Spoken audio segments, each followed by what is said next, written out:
পরপর বেশ কিছুদিন আমরা গণিতের ক্লাস দেখেছি। আজকে দেখব রসায়ন।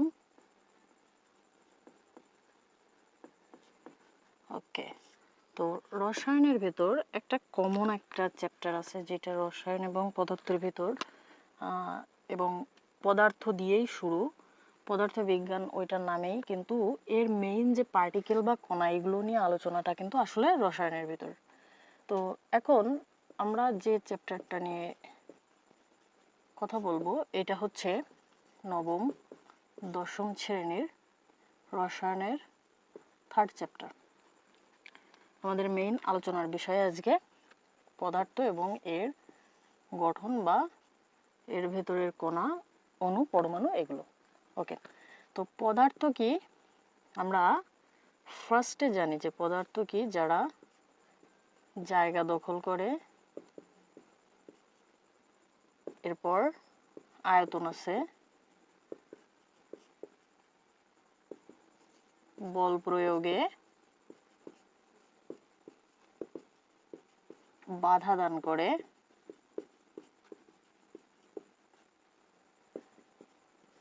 এবং ওজন আছে।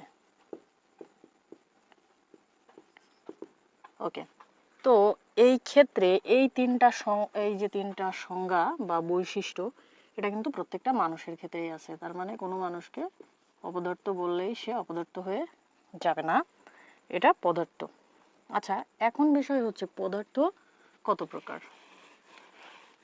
পদার্থ মানে কোন দিক দিয়ে ভাগ করা হচ্ছে, কোন বৈশিষ্ট্যের ভিত্তিতে, তার উপর ভর করে অনেক রকম হতে পারে। তবে এখানে হচ্ছে মেইনলি আমরা দুই প্রকার ধরবো, একটা হচ্ছে মৌলিক পদার্থ এবং অন্যটি যৌগিক। আচ্ছা, মৌলিক পদার্থ কি আর যৌগিক পদার্থ কি? মৌলিক পদার্থ হচ্ছে তাই যাকে ভাঙলে শুধুমাত্র সেই পদার্থেরই অংশ পাওয়া যাবে, ওর ভিতর মানে একটা পদার্থের ভিতর অন্য বৈশিষ্ট্য সম্পন্ন অন্য কোনো পদার্থ থাকবে না। আর যৌগিক পদার্থ হচ্ছে একাধিক পদার্থ মানে একাধিক মৌলিক পদার্থের সমন্বয়ে গঠিত।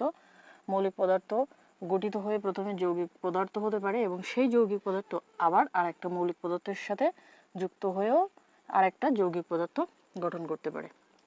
আচ্ছা, মৌলিক পদার্থ এটা হয় ধাতু, দুই অধাতু।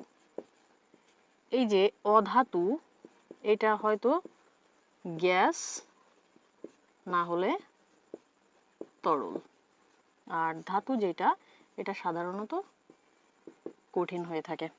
ওকে, মোর অফ দা অধাতু মানে অধাতুর বেশিরভাগ এইখানে গ্যাস, তবে এখানে একটা মাত্র Hg মার্কারি বা পারদ এটা পর্যায় সারণীতে আছে, এটা হচ্ছে তরল আকারে।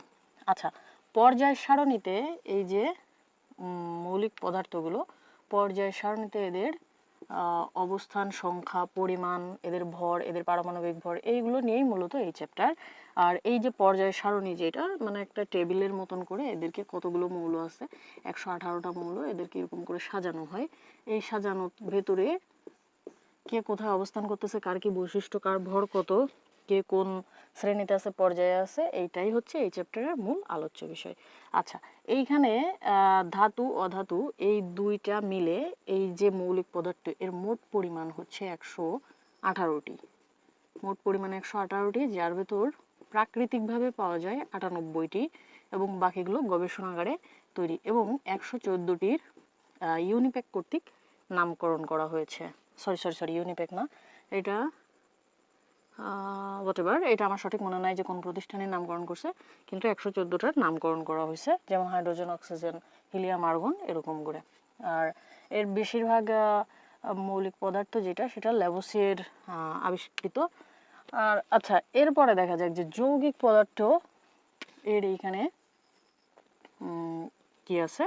যৌগিক পদার্থ হচ্ছে একটা মৌল, এর সাথে একটা মৌল যুক্ত হলেই একটা যৌগ বা যৌগিক পদার্থ হয়ে যাবে।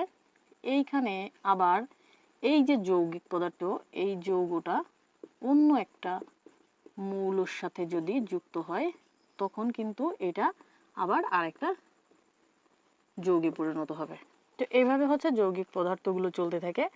আর এইখানে মৌলিক পদার্থ এর ক্ষুদ্রতম কণা পরমাণু এবং যৌগিক পদার্থের ক্ষুদ্রতম কণা অণু।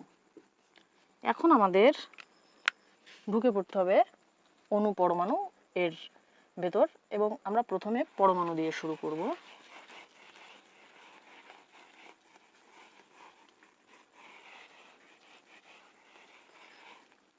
ওকে, তো পরমাণু এই নামটা দেন হচ্ছে ডেমোক্রিটাস। ডেমোক্রিটাস ওনার এই যে পরমাণু নাম দেওয়ার পর, এই যে পরমাণু হচ্ছে মৌলিক পদার্থের ক্ষুদ্রতম কণা, এর ভেতর 3টা পার্ট আছে।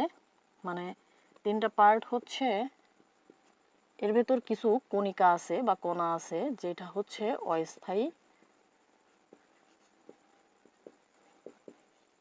কিছু আছে স্থায়ী, এবং কিছু আছে কম্পোজিট। এবার অস্থায়ী যারা, এদের ভিতর পজিটন, বোসন এবং মিউন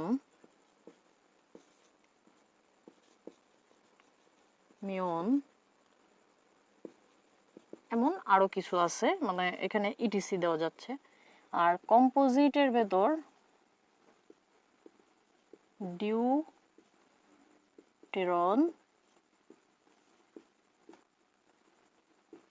আলফা কণা ইত্যাদি। এবং আমাদের মেইন যে পার্ট স্থায়ী, এর ভিতর 3টা। এটা হচ্ছে 1 ইলেকট্রন, 2 প্রোটন এবং 3 নিউট্রন। ইলেকট্রনের চার্জ নেগেটিভ, প্রোটনের চার্জ পজিটিভ, নিউট্রন চার্জ নিরপেক্ষ। এবং একটা পরমাণুতে ঠিক যত সংখ্যক প্রোটন সংখ্যা থাকে ঠিক ততগুলো ইলেকট্রন সংখ্যা থাকে। তবে এই যে প্রোটন এবং নিউট্রন, এরা দুইজন থাকে একটা পরমাণুর কেন্দ্রে। সাপোজ এইগুলো যদি আমার কেন্দ্রে অবস্থিত কণা হয়, তাহলে এর ভেতর হয়তো এটা এগুলো প্রোটন, এবং বাকি যেগুলো আছে এগুলো মেবি নিউট্রন, মানে এইগুলো আর কি, কিন্তু নিউট্রন এখানে যেগুলোই থাকবে সেগুলো প্রোটন এবং নিউট্রন। আর ইলেকট্রন যেগুলো, এগুলা হচ্ছে এইভাবে বিভিন্ন কক্ষপথে ঘোরাফেরা করতে থাকে সমপরিমাণ, তবে বিপরীত চার্জ বিশিষ্ট। প্রোটন যেটা, এটা বহির্মুখী যে বল প্রয়োগ করে তার সমান পরিমাণ বল ইলেকট্রন কেন্দ্রমুখীভাবে প্রয়োগ করে। এই কারণে যখন কোনো বস্তু বহির্মুখী আমি একটা বল প্রয়োগ করলে কেন্দ্রমুখী যদি সমান বল প্রয়োগ করা হয়, তাহলে এই জায়গাটার, মানে আমি যদি এই সাইড দিয়ে যতটা বল দিচ্ছি এই সাইড দিয়ে ততটা দিই, তাহলে এটা স্থির থাকবে। আর এই কারণে কোনো বস্তু রেখে দিলে এটা এর ভেতরে অনবরত ঘূর্ণন বা কণাগুলোর কম্পন হলেও এইগুলো লাফালাফি বা ছোটাছুটি করে না। তার কারণ এই কেন্দ্রমুখী বল এবং বহির্মুখী বল পরস্পর সমান হয়ে থাকে। ওকে, এই যে কেন্দ্রে অবস্থিত কণিকাগুলো প্রোটন এবং নিউট্রন, এরা কেন্দ্রে মানে ভিতরে অবস্থান করে, এবং ভিতরে এই যে কোর যে এরিয়া, এটারে বলা হয় নিউক্লিয়াস। ওকে, তো নিউক্লিয়াস, তাহলে এর ওজনটা কি হবে? নিউক্লিয়াস, এটার ভর হচ্ছে মানে এর ভর ধরা হয় এ, এবং এই এ সমান যতগুলো প্রোটন এবং যতগুলো নিউট্রন থাকে। তার মানে আমি একটা বলতে এখানে উদাহরণ দিয়ে যদি বলি, আমি সাইড থেকে এগুলো একটু মুছে নিই। আমি যদি উদাহরণ দিয়ে বলি যে এইটা যদি একটা Na মানে সোডিয়াম এর পরমাণু হয়, তাহলে এর ইলেকট্রন থাকবে 11টা, প্রোটন থাকবে 11টা, এবং বাকিগুলো থাকবে এর নিউট্রন। এখন এর যে ভর সংখ্যা, এটা 23। তাহলে এইখানে আমি জানতেছি যে এই যে এটা যদি এ হয়ে থাকে আমার, তাহলে প্রোটন সংখ্যা আছে আমার 11টা, নিউট্রন সংখ্যা আমার কত হবে? 11 11 হয় 22, আর 1 23, তার মানে এখানে 12টা। এই যে 11 এবং 12 এই দুইটার যোগফল হবে 23, অর্থাৎ কেন্দ্রে যেটা থাকে সেইটার ভরই ওই পরমাণুর ভর ধরা হয়, অর্থাৎ পরমাণুর ভরের ভিতর ইলেকট্রনের ভরের ভূমিকা থাকে না। ওকে, এরপর আমাদের এইখানে আমরা সোডিয়ামের ভরটা খুব ইজিতে পেয়ে গেলাম যে 23, এটা একটা পূর্ণ সংখ্যা তাই। কিন্তু কথা আসবে যে ক্লোরিন এর ভর 35.5, তাহলে এর ক্ষেত্রে ভগ্নাংশ আকারে আছে কোনটি, প্রোটন নাকি নিউট্রন? কিন্তু প্রোটন বা নিউট্রন কেউ তো ভগ্নাংশ আকারে থাকে না, যে এটা 1.5, ওইটা 2.5, ওইটা 3.5, এরকম করে তো কেউ থাকবে না। তাহলে এর ভর পয়েন্ট আকারে কেন আসলো? ওকে, এইটা জানার জন্য আমাদের এবার জানা লাগবে আইসোটোপ। তো আইসোটোপকে আমি সাধারণত বলে থাকি ভাই বোন। আইসোটোপ, আইসোটোপ হচ্ছে মানে ক্লোরিন এরা মনে করো দুইটা বোন বা দুইটা ভাই, এদের ক্ষেত্রে কি হবে, প্রোটন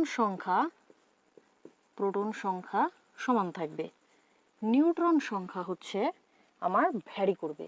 ওকে, তাহলে এর ক্ষেত্রে প্রোটন সংখ্যা হচ্ছে 17, আমাদের হচ্ছে পর্যায় সারণীতে কার অবস্থান অনুযায়ী পারমাণবিক সংখ্যা কত এটা মুখস্থ করে নিতে হবে, আদারওয়াইজ এটা সম্ভব না। একটানে অ্যাটলিস্ট এক থেকে মানে হাইড্রোজেন থেকে ক্রিপ্টন মানে 1 থেকে 36 পর্যন্ত প্রথম অবস্থায় এগুলো মুখস্থ করে রাখতেই হবে, এবং এর ভেতর কিছু কিছু ইম্পর্ট্যান্ট যেগুলো সেগুলো মুখস্থ করতে হবে। ওকে, তো এইখানে ক্লোরিনের প্রোটন সংখ্যা 17, এখানেও ক্লোরিনের প্রোটন সংখ্যা 17। ইলেকট্রন আদান প্রদানের ক্ষেত্রে ইলেকট্রন সংখ্যার পরিবর্তন হয়, কিন্তু প্রোটন সংখ্যার কখনো পরিবর্তন হয় না। আচ্ছা, এইখানে এখন বিষয় হচ্ছে আমার নিউট্রন সংখ্যা কত কত হতে পারে। নিউট্রন সংখ্যা এই ক্ষেত্রে যদি 18টা হয় এবং এই ক্ষেত্রে 20টা হয়, তাহলে এই ক্ষেত্রে এর যে ভর সংখ্যা এটা কত আসে, 7 7 14 আর 1 15, এবং এইখানে হচ্ছে 3 এটা, আর এইখানে আসবে 7 3 37।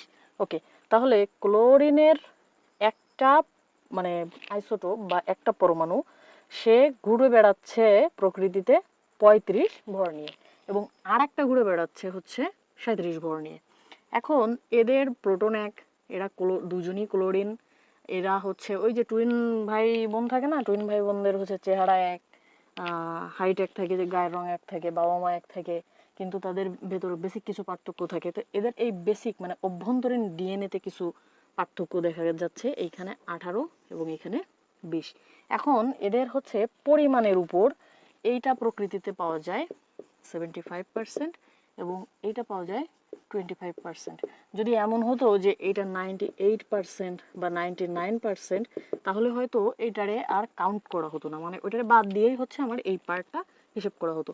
কিন্তু যেহেতু মানে 25% একটা বড় অ্যামাউন্ট, এটা যদি লক্ষ কোটি মানে প্রকৃতিতে তো ক্লোরিনের লক্ষ কোটি পরমাণু, তার বেসিসে এটা কিন্তু মানে 25% অনেক ব্যাপক একটা অ্যামাউন্ট। সো ওইটারে নেগলেক্ট করার বা ওইটারে অ্যাভয়েড করে এটারে ধরে কাজ করার কোনো সুযোগ নেই। ওকে, তাহলে এইখানে এই যে দুইজনের এ বেশি প্রাধান্য পাবে নাকি এ বেশি প্রাধান্য পাবে, দুইজনের যদি ইকুয়ালি করা হয়, তো যেহেতু এর পরিমাণটা এর 3 গুণ, মানে এটা একটু বেশি, তো মানটা কিছুটা এর দিকে ঝুঁকে যাবে। তো সেইভাবে আমার যদি পার্সেন্টেজ অনুযায়ী করি, তাহলে এখানে কীরকম আসবে, এর যে 70% এর সাথে গুণ এরই ভর 35 প্লাস এর 25% এর সাথে গুণ এর ভর। ওকে, এইটারে 100 দিয়ে ভাগ, যেহেতু পার্সেন্ট তুলে দেওয়ার জন্য। তো এইখানে টোটাল এইটা গুণ করলে আমরা 3550 এরকম পাবো, নিচে 100 থাকবে। এটারে মানে ভাগ করলে ক্যালকুলেটরে পাওয়া যাবে এত, এই শূন্য এটা না দিয়ে 35.5 এটা দেওয়া হয়। তো এইভাবে হচ্ছে যখন আইসোটোপ থাকবে তখনই এদের ভরগুলো আসবে পয়েন্ট আকারে। ওকে, এরপর এই যে ভরটা, এটা কিন্তু অ্যাকচুয়ালি পরমাণুর ভর, অর্থাৎ পারমাণবিক ভর, পারমাণবিক ভর। ওকে, এখন তাহলে অণু কি এবং অণুর ভরের আমরা কি বলবো?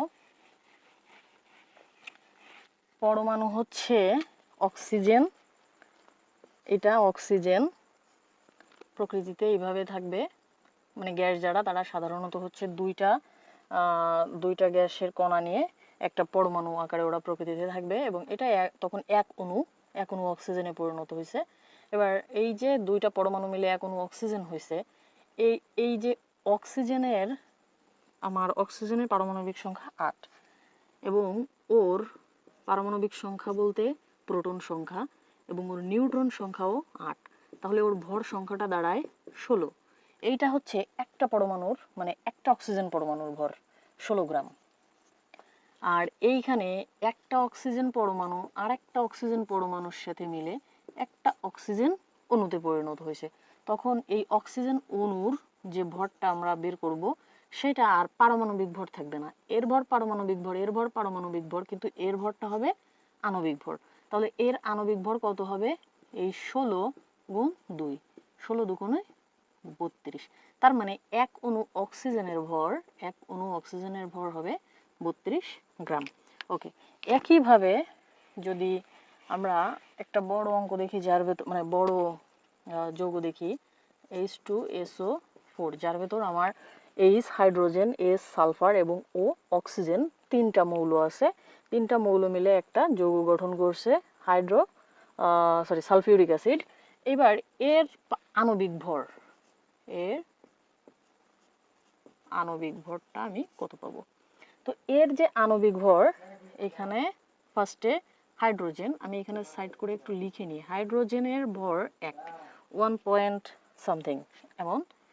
এরপর সালফারের 16 হচ্ছে এর 16 হচ্ছে এর পারমাণবিক সংখ্যা এবং ভর ম্যাক্সিমাম ক্ষেত্রে প্রায় দ্বিগুণ হয়, দ্বিগুণের একটু আপ ডাউন হয়, কখনো একটু বেশি কখনো একটু কম। তো এখানে সালফারের ভর 32 এবং অক্সিজেনের ভর আমরা একটু আগেই দেখছি যে অক্সিজেনের ভর কিন্তু 16। তাহলে এই জায়গায় এই যে H2SO4 এর হিসাবটা কেমন আসবে? এখানে 1, তার সাথে 2 গুণ, এখানে প্লাস সালফার হচ্ছে একটাই আছে 32, ওর সাথে 1 গুণ আর দেওয়ার দরকার নাই, এটা 9 মতো হয়ে গেছে, একটু ঠিক করে লিখি, 32 প্লাস অক্সিজেন হচ্ছে 16, তার সাথে 4, এখানে 2 প্লাস 32 প্লাস 4 16 হচ্ছে 64, এখানে হচ্ছে 4 8 9, হ্যাঁ 98। এটা হচ্ছে আণবিক ভর কার ভর? এটা হচ্ছে সালফিউরিক অ্যাসিডের আণবিক ভর। ওকে, আমাদের পরের টপিকটা হচ্ছে ইলেকট্রন বিন্যাস। এই চ্যাপ্টারের মেইন আকর্ষণই হচ্ছে ইলেকট্রন বিন্যাস।